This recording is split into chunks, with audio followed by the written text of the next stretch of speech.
Hi, this is Joellen Friend. Sometimes people call me Tweeter. I picked up the Scherenschnitte years ago because I thought it was a neat craft. Scherenschnitte is the German word for intricate paper cutting, scissors cutting. Any of these books you pick up will give you a history inside of how they started out, but they were pretty much started when everybody liked the profile of their kids on the walls. It was an art done that way, but as they got into it, there's more intricate designs, and you use these little bitty scissors. There's lots of supplies here that you need, not too much. You have these little scissors. These are my favorite. These are 2.5 inch long, iris straight. You'll see that they have a nice straight blade on them. What you want to look for is you want a very sharp point on one point. This is bigger iris scissors, but they're really used for the outside cutting out, roughing out. The next thing you'll need is you'll need parchment paper or any kind of paper, or stationery, wallpaper, scrapbook paper. You can do this with anything. You can think out of the box. Pencil or a ballpoint pointer, carbon paper, glue stick, some framing and mats, card stock that makes it look like a Christmas card. And then also, if you want to go on further, you'll want to use a little bit of coffee or tea to stain your parchment paper to make it look old. You start by taking a pattern from a book, or you can get them off the internet now. You can take and run it through a copy machine. If you're using it this way, it saves your book, saves the patterns. I've done it on the copy machine. I've also done my own, where I've just made up my own design. You can combine them with calligraphy, counted cross stitch in the center of it. There's just all kinds of things you can do with it. Ornaments for the Christmas tree. It's really neat for a nice keepsake for babies. This one's all about, and then in this one also too, you can combine colors of background of all kinds of things. I'll start with, you want to start with these little scissors. And I want to tell you about the different designs. This one here is a single design. This one here, when you print it, you're printing the whole design. What you want to do is you want to fold your paper in half, and you're cutting all this here that you want copied at the bottom. You're cutting that at the same time. And then the very center thing, he gets cut out separately.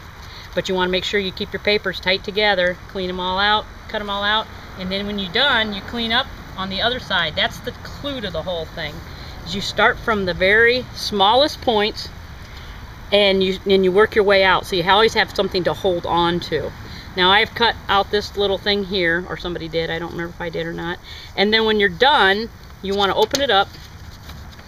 And then as you see, there's going to be some little jagged edges, like right in here. There's a little bit of a jagged edge right here. So I'm going to go in and just make it just a little bit of a smoother cut. And if you do that, then the whole thing smooths all out, and it looks really, really professional that way. Let's see. This was you can do it different ways. People have added like watercolor to the Scherenschnitte and changed the color of it. You can do this. This man came up and showed me this. I had never done this before. It was really cool. But he had this folded up into certain sections where he was actually only cutting up one little section. And then he unfolded the whole thing, and it ended up being round folded Scherenschnitte, which was really cool, and he did it quite fast. And I can tell he's done it lots of times because it came out pretty cool. You can combine it with your calligraphy, like I said before. And they do call the one with different colors Polish Scherenschnitte. So, and then it's called Scherenschnitte. What else do I want to tell you?